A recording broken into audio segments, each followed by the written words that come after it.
ब्रह्मचर्य जिसका ठीक है वही, चाहे गृहस्थ हो चाहे विरक्त, वही परमार्थ पर विजयी हुआ है आज तक। सद्भाषण, सद्विचार, सद्भावना, न्याय निष्ठा, आडंबर पाखंड का त्याग, वही जाकर के धर्मात्मा महात्मा बनता है।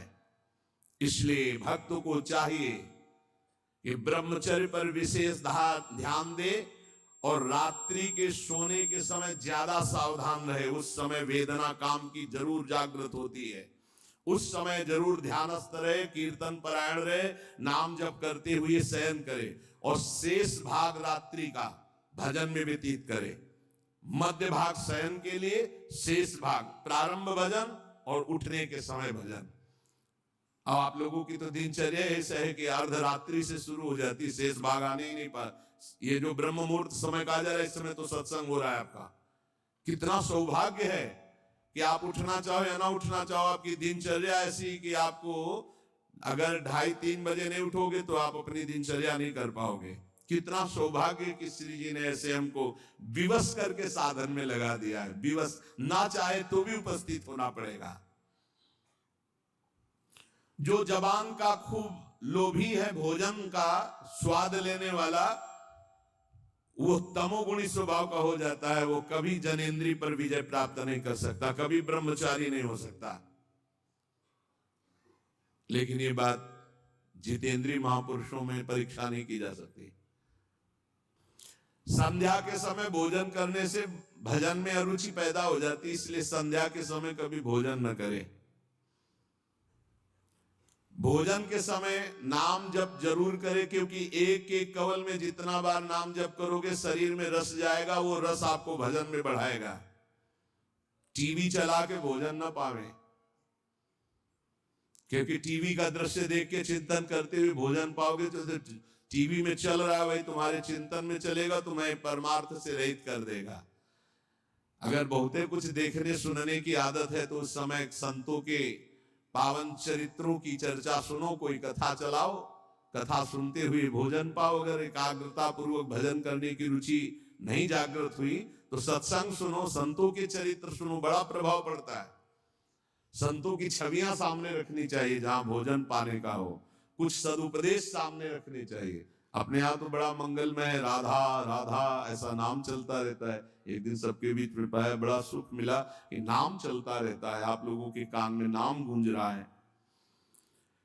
भोजन के पहले हाथ और पैर अच्छे से धो लेना चाहिए। लांग बूट पहन करके भोजन पाते हैं तो पैर क्या धोएंगे? होटल में गए ऐसे जूता पहने ऐसे, अरे पवित्रता जितना रखोगे उतनी बुद्धि शुद्ध होगी। अब तुम खड़े हो बॉर्डर पे, वो बात अलग है सैनिक रूप में, लेकिन सब सैनिक है थोड़ी है। भोजन पहले कैसे पाते थे हम आपको कैसे बताएं, आप हंसोगे गांव की बात सुन करके। जब भोजन पाने जाते थे तो ऊपर के वस्त्र उतार दिए जाते थे। जो पुराने जन है गांव के, वो भले जानते हो, आज के आधुनिक क्या जानेंगे। थोड़ा सा अंगार रख करके 5 कवल वहां स्वाहा स्वाहा, और फिर उसको तब जाकर, ये किसान की बात कह रहे हैं, घर गृहस्थी की बात करें, कोई साधु महात्मा की बात नहीं कह रहे, घर गृहस्थी की। उस समय कोई बोल नहीं सकता, कोई छू नहीं सकता।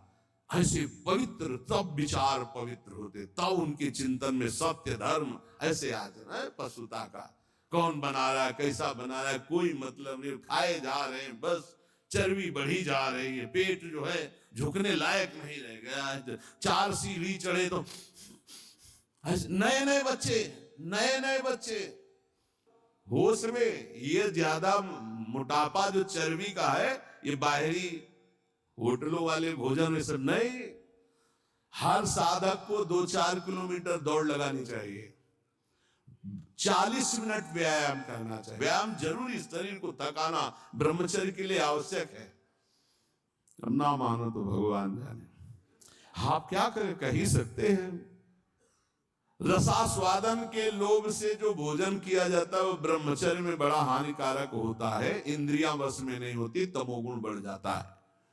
संध्या के समय भोजन नहीं करना चाहिए, भोजन के समय भाषण नहीं करना चाहिए। हाथ पैर धो करके पवित्र भाव से उत्तर या पूर्व की तरफ मुख करके नाम जप करते हुए भोजन प्रसाद पाना चाहिए। उत्तर या पूर्व की तरफ मुख करके जो भोजन पाते समय आप चिंतन करोगे उसका 24 घंटे प्रभाव रहेगा, इसलिए नाम जप जरूर करें। कुचिंता, कुप्रवृत्ति, कुसंग ये भोजन से बढ़ जाते हैं। भोजन के समय किसी द्वेषी पुरुष का चिंतन करके जलते हुए पा रहे हो, पूरा 24 घंटे विक्षेप पैदा करेगा। इसीलिए कहा भक्तों के चरित्र जरूर, या कोई सत्संग या भगवान नाम कीर्तन या ऐसे कोई भगवत भक्तों की अंदर से चिंतन वृत्ति रखती है। भोजन के समय बहुत सावधान। भोजन 24 घंटे के लिए रक्त बनाने वाला पदार्थ जा रहा है, उस समय बहुत बढ़िया चिंतन करते हुए पाना चाहिए। जो एक दूसरे से हंसी मजाक करते हैं, जो सीरियल तमाशा नौटंकी के ऐसे देखते हैं, जो छल भरी बात करते हैं, जो दूसरों के साथ गंदे व्यवहार करते हैं, ऐसे लोगों से भक्ति करने वालों को बचना चाहिए। दूसरों की चर्चा करना भक्ति मार्ग में बहुत ही हानिकारक है, पर चर्चा किसी की नहीं होनी चाहिए, नहीं तो निंदा जरूर हो जाती है। जो हर समय नाम जप करते हैं उनके शरीर में परमाणु नामाकार पैदा होने लगते हैं शरीर से। ऐसे जनों के साथ बैठना, संभाषण करना, उनके साथ भोजन पाना, या उनकी चरण रज या उनका उच्छिष्ट या उनका कुछ दिया हुआ पदार्थ मिले तो नाम जप में बड़ी रुचि बढ़ती है। जो शांत रहता है, वाद विवाद नहीं करता है, भगवत चिंतन परायण है, उसे ही शांताकार पुरुष कहते हैं। शांताकार, शांत रस। वहीं से जो तीर्थों में भ्रमण करता है उसकी चित्त वृत्ति बहुत जल्दी शुद्ध होती है, पर कुभावना और पाप आचरण का त्याग करके तीर्थ भ्रमण। ये बात तुम्हारे मन में कभी नहीं आनी चाहिए कि मैं दुर्बल हूं, मैं गृहस्थ हूं, ये नहीं आनी चाहिए। जब कोई कहता मैं गृहस्थ हूं तो उसी समय ये बोलो मैं भगवान का हूं पर गृहस्थी धर्म से युक्त हूं, ये बोलो। आधी बात क्यों बोलते हो? तुम गृहस्थ हो, आधी बात है। पूरी बात है तुम श्री भगवान के हो पर तुम्हारा गृहस्थ धर्म है। जैसे हम प्रियाजू के हैं पर हमारा विरक्त धर्म है। आप प्रियाजू के हो, आपका गृहस्थ धर्म है। दोनों अपने अपने धर्म का पालन करके प्रियाजू को प्राप्त होंगे। मैं बहुत नीच हूं, दुर्बल हूं, अपवित्र हूं, ये सब बातें केवल बोलने की बात है। अंदर से बात रहती मैं प्रियाजू को हूं, जैसा भी हूं प्रियाजू का हूं। ज्यादा इनका प्रभाव ना पड़ने पावे अंदर, नहीं तो फिर निरुत्साहित हो जाओगे। नहीं, जैसा भी हूं प्रियाजू का हो। ये मन की दुर्बलता भजन से हटती है, धैर्य एवं उत्साह बढ़ने लगता है जिसका नाम जब चलता है। भक्त वही जो केवल गुरुदेव वाक्य और भगवत वाक्य पर विश्वास रखता है, अन्य नहीं। गुरुदेव के वचन और भगवान के वचन बस। ये काम क्रोध की तरंगे मन में उठती है, चिंता मत करो, नाम जप करो, गुरुदेव के वाक्य पर विश्वास रखो, शांत हो जाएगी। मैं बड़े अनुभव की बात बताता हूं। मैंने अपने प्रभु के नाम से जो प्राप्त किया वो हमको और किसी साधन से नहीं मिला। मैं इस समय मस्त हो रहा हूं। महात्मा श्री हरनाथ ठाकुर जी नाम के बहुत बड़े संत हुए। मैं तुम्हें अपने जीवन के अनुभव की बात बताता हूं। मैं इस समय बहुत मस्त हो रहा हूं नाम जप के द्वारा। कभी भी मैंने सूचि और असुचि का विचार नहीं आने दिया। सूचि माने होता पवित्रता, असुचि माने होता अपवित्रता। कि अपवित्र हूं कि पवित्र हूं इसका विचार नहीं आने दिया। हर समय नाम जप चलता रहा है। तुम्हें सच्ची बतावें, यहां ना कुछ पवित्र है ना अपवित्र है। देखो कैसा मन का नाटक है।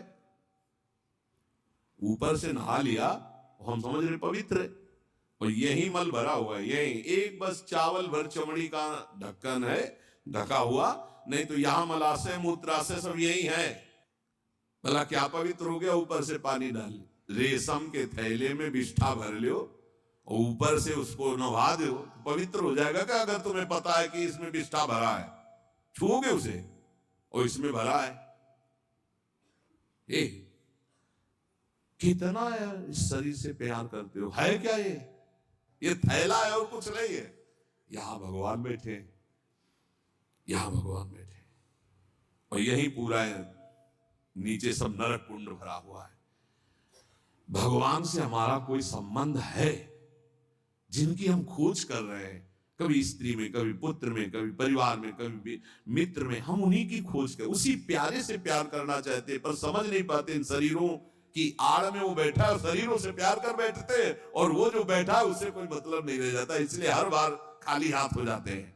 इस बार गुरु कृपा से पता चला कि शरीरों से नहीं, शरीरों के अंदर बैठे हुए परमात्मा से प्यार करना है।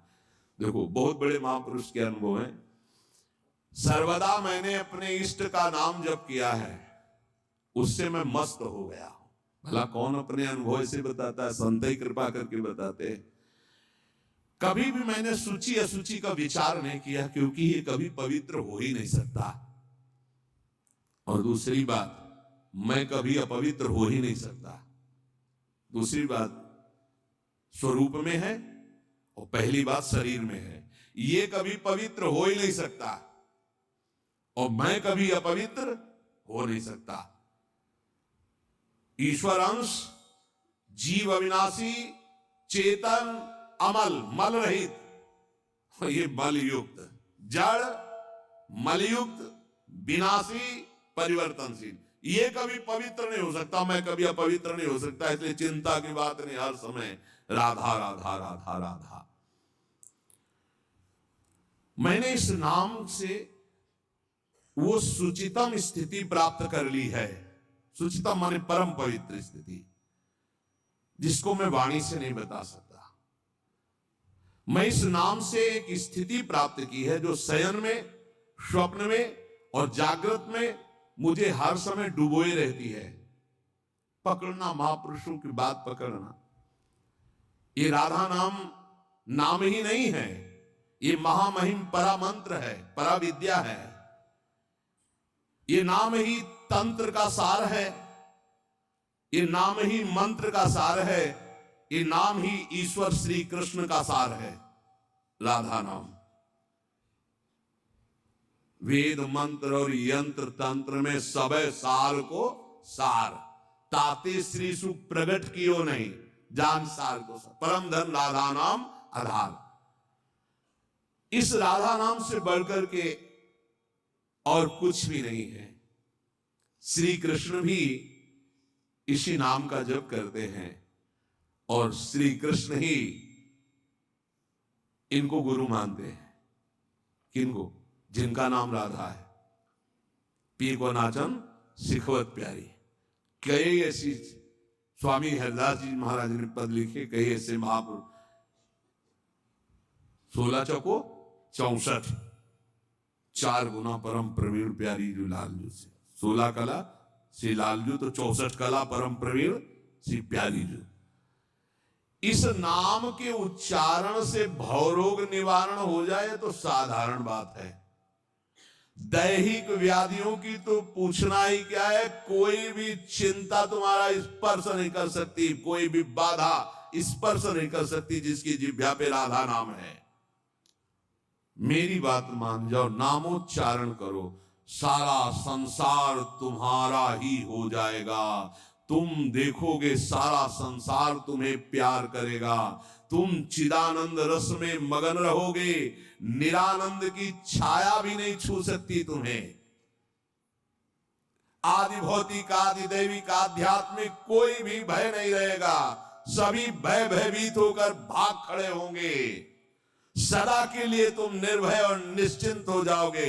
इसलिए मेरी बात मान लो, नाम लो। नाम जीव का एकमात्र कर्तव्य, उद्देश्य नाम। नाम भूल जाने पर इंद्र का इंद्रत्व भी नरक के समान लगने लगेगा यदि नाम जप करोगे तो। क्या है इंद्र के इंद्रत्व में? एक भारी स्वप्न है, अच्छा बस, जगो तो कुछ नहीं। देखो, नाम भूलने से माया के दास बन जाओगे और नाम चलने पर जीवन मुक्त हो जाओगे। तंद्रा, आलस्य, विक्षेप, संशय, ये जिसके जीवन में अधिकायत है उसका सर्वनाश निश्चित हो जाता है साधना का। नींद पर काबू पाओ, निद्रा के अधीन मत हो, ये बहुत बड़ी शत्रु है, ये भजन का नाश करने वाली है। इसको मत ये सोचो कि अभी तो नई अवस्था है, नहीं, इसी अवस्था में इसको काबू पालो, नहीं तो कुछ नहीं होता। जहां देखो हम देखा है वयोवृद्ध जनों को जिनको कहा जाता है कि अब भजन की अवस्था है, वहां देखा है बैठे बैठे बात करते करते जब देखो तब ऐसे मुंह बगाड़ दिए, लाल टपक रही, जब देखो देखा हमने। क्योंकि हृदय मलिन है तो तमोगुण का ही राज्य रहेगा, सतोगुण थोड़ी आ जाएगा। यौवन अवस्था में निद्रा को शासन में ले ले, ए विजयी या अभ्यास विजयी कर देता है। निद्रा, तंद्रा, ना नींद है ना जागृत अवस्था है, वो बेशुद्ध अवस्था सी रहती है। आलस्य, किसी भी सत्कार्य के लिए अंदर उत्साह न रहना। विक्षेप, बार बार भोगों का आकर्षण होना। संशय, ये बातें बिल्कुल साधक के जीवन में नहीं होनी। पक्की बात समझ लो, भगवान को प्राप्त करना कठिन नहीं है, संसार का राग त्यागना कठिन है। और वो सत्संग शुरू है, भगवान ने सत्संग दे दिया है, ये रोज काट रहा है तुम्हारे संसार राग को, पक्का मानना। निद्रा, तंद्रा, आलस्य, विक्षेप, संशय, ये जीवन में साधक के नहीं होने चाहिए। श्रद्धा, भक्ति, नम्रता, उत्साह, धैर्य, थोड़ा भोजन और पवित्र आचरण, पवित्र वस्त्र, पवित्र आसन। कल एक उपासक प्रश्न कर रहे थे कि आसनों का भगवत प्राप्ति में कितना योग है। बहुत ज्यादा योग है, पर सिद्धासन और पद्मासन में बैठने की वो भूल न करे जिसका ब्रह्मचर्य ठीक नहीं है। भूल न करे, नहीं शरीर पीड़ा और रोग से ग्रसित हो जाएगा।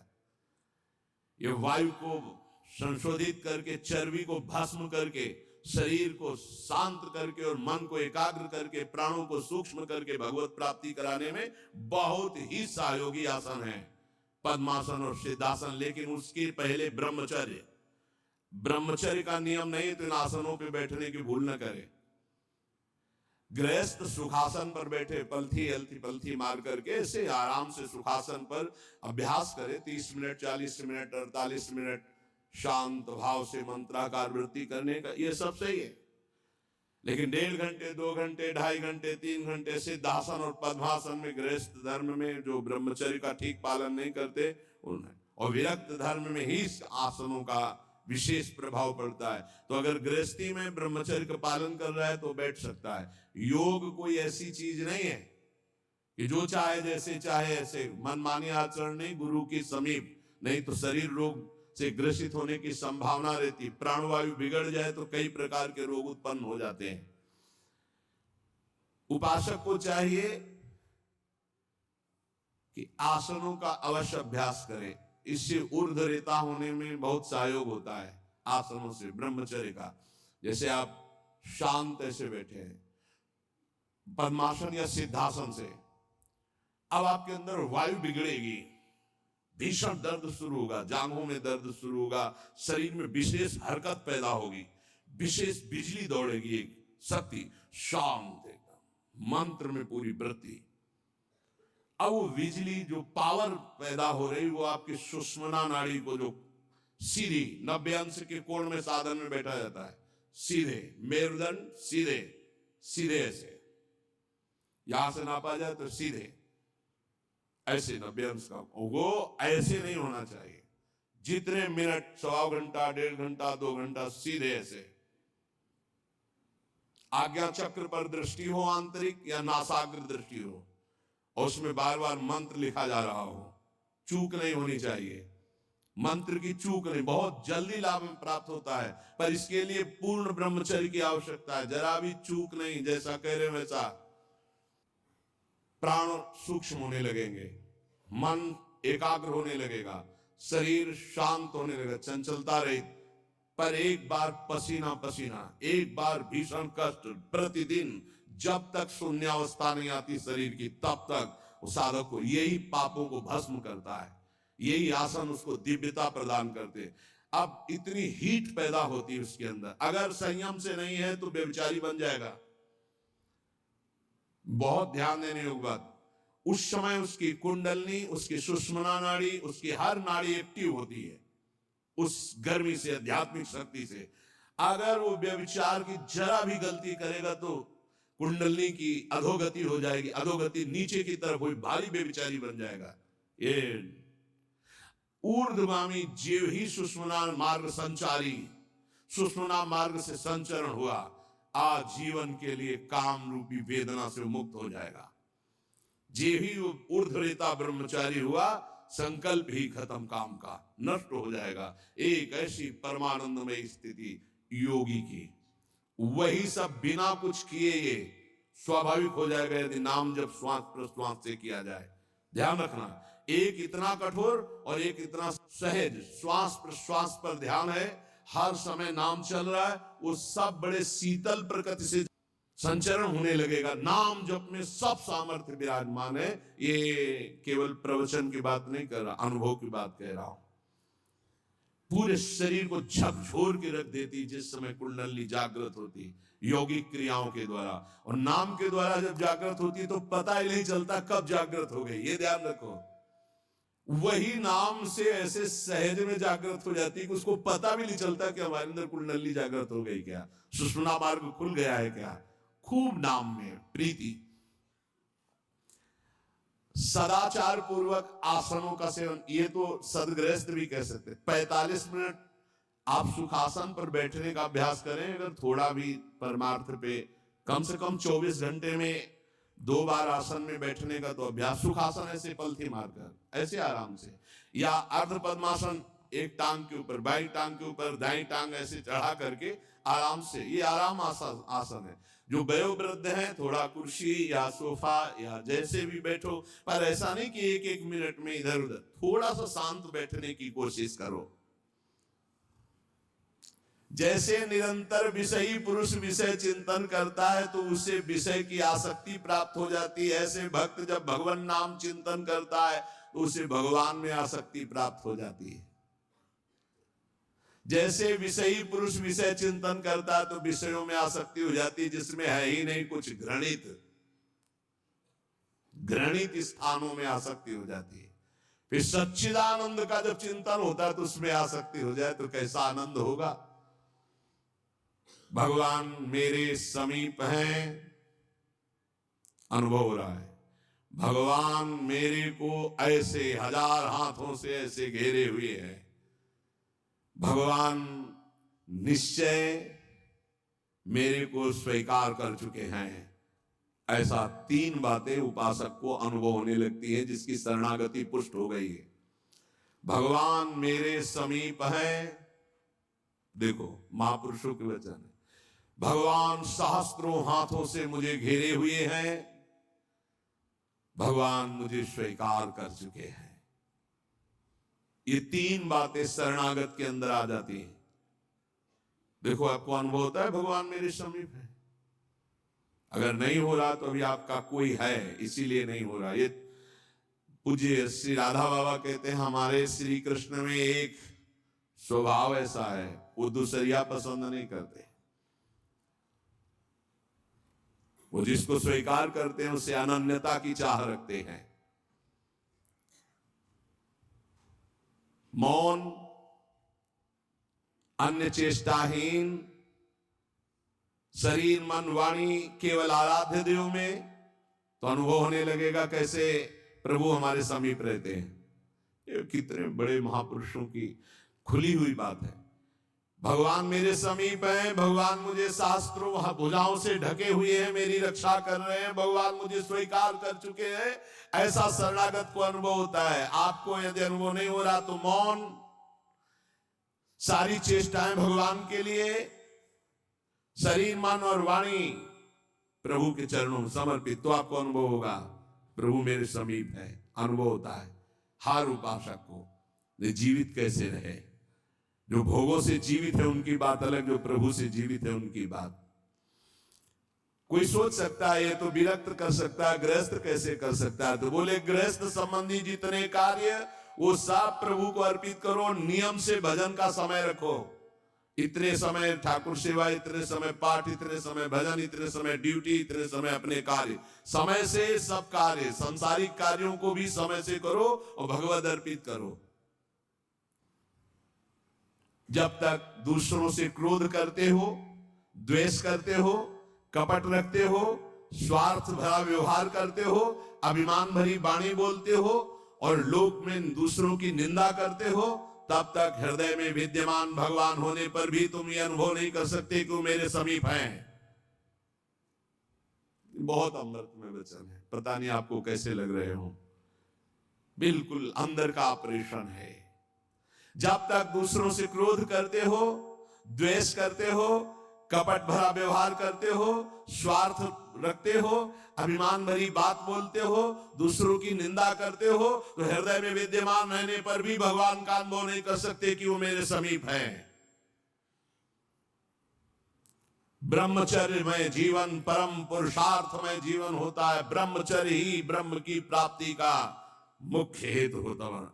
ये मुख्य हेतु होता है। मान लो जिसके त्यागने में इतना सुख हो, उसको रोकने में कितना सुख होगा। मान लो ये डॉक्टरों की ये बात हमारी समझ में नहीं आती जो ये कहते हैं कि ऐसा करना ठीक है। हमको उन लोगों की बात समझ में नहीं आती जो कहते हैं सर्वनाश का खेल खेलो और तुम स्वस्थ रहोगे। भगवान ऐसों की बुद्धि को बचाएं जो प्रमाण देना चाहिए कि हमारी नई पीढ़ी, हमारी नई समाज कैसे संयम में रहकर ऊपर उठती है। कोई भी घड़े में छेद कर दो भर जाए, ऐसा कैसे हो सकता है? चलनी में गैयादू है, दोष दैव को दे, हरिगुर कहो न माने। कैसा कलयुग बढ़ गया है कि प्रमाण दिया जाता है सीरियल नौटंकी नाटकों से और डॉक्टरों से। कैसी बुद्धि भ्रष्ट हो गई है उपदेश देने वालों की। धर्म शास्त्रों की अवहेलना करके ऐसे उपदेश देने वालों को नरकी गति प्राप्त होगी, कोई भी हो। क्यों? क्योंकि वो जब ऐसा उपदेश कर रहा है तो स्वयं उसकी ऐसी धारणा है। और व्यभिचारी की गति कभी शुभ नहीं हो सकती। व्यसनी धन शुभ गति व्यभिचारी कभी नहीं हो सकती। शास्त्र मर्यादा का नाश करने वाले ऐसे लोग प्रमाण देते हैं नाटकों, नौटंकी और फिल्मों का कि ऐसा करना उस फिल्म में कहा गया, ऐसा करना उस डॉक्टर क्या है? शरीर संबंधी अंगों का ज्ञान रखने वाला है, ना कि वो परमार्थ विजयी योद्धा है। वो काम, क्रोध, लोभ, मोह, मद इनका ऑपरेशन करना जानता है क्या? इतना चाहे जितना तुम डिग्री ले लो, इस शरीर का तुम ज्ञान रख सकते हो, लेकिन मन का और बुद्धि का और परमात्मा तत्व का ज्ञान प्राप्त करने वाले महापुरुषों की, ब्रह्म ऋषियों की वाणियों का खंडन करने का अधिकार नहीं है। उन्हीं की बात से हमारा परमार्थ शुद्ध होता है। शरीर में जितनी पावर शक्तियां हैं, वो सबका अंतिम रूप वीर है। सबका अंतिम रूप, सप्तम धातु का अंतिम रूप बनता है जाकर वीर। और उस पावर का नाश करने वाला कभी स्वस्थ रह सकता है? कैसी बुद्धि है, कैसा उपदेश है। यहां कह रहे हैं कि परमार्थ की शुरुआत ही ब्रह्मचर्य से होती है। इसलिए चाहे गृहस्थ हो चाहे विरक्त, गृहस्थ तो संयम से संतान उत्पत्ति के लिए भगवत प्रणाम करके, भगवत आराधना करके, दिशाओं को नमस्कार करके, तिथि और समय की योग्यता देख करके संतान उत्पत्ति के लिए भगवत पूजा भाव रखकर वो संयोग किया जाता है, सहवास किया जाता है। और भगवान की प्राप्ति के मार्ग में चलने के लिए इसका संचय किया जाता है। ब्रह्मचर्य परम जीवन, परम पुरुषार्थ ब्रह्ममय है।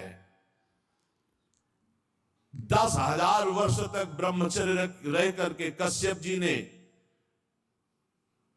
जब संतानोत्पत्ति का संकल्प किया तो विनता जी से भगवान गरुण जी का प्रादुर्भाव हुआ। भगवान अरुण जी का, जो सूर्य के सारथी और जो हरि के वाहन गरुण जी, अरुण जी। फिर 1000 वर्ष तक रहकर तो भगवान वासुकी, भगवान शेष, अनंत फणधारी, इनका जब जब वो सहवास करते तो हजारों वर्ष ब्रह्मचर्य रह के तो बलिष्ठ देवता, बलिष्ठ दैत्य सब उन्हीं से प्रकाशित हुए, कश्यप जी से। ब्रह्मचर्य पूर्वक जीवन कई वर्ष व्यतीत करके नाम जप करते हुए फिर संतान तो चाहे बालिका हो चाहे बालक, वो जगत मंगल करने वाला हो, पशुओं जैसे आचरण से नहीं। ब्रह्मचर्य जिसका ठीक है वही, चाहे गृहस्थ हो चाहे विरक्त, वही परमार्थ पर विजयी हुआ है आज तक। सद्भाषण, सद्विचार, सद्भावना, न्याय निष्ठा, आडंबर पाखंड का त्याग, वही जाकर के धर्मात्मा महात्मा बनता है।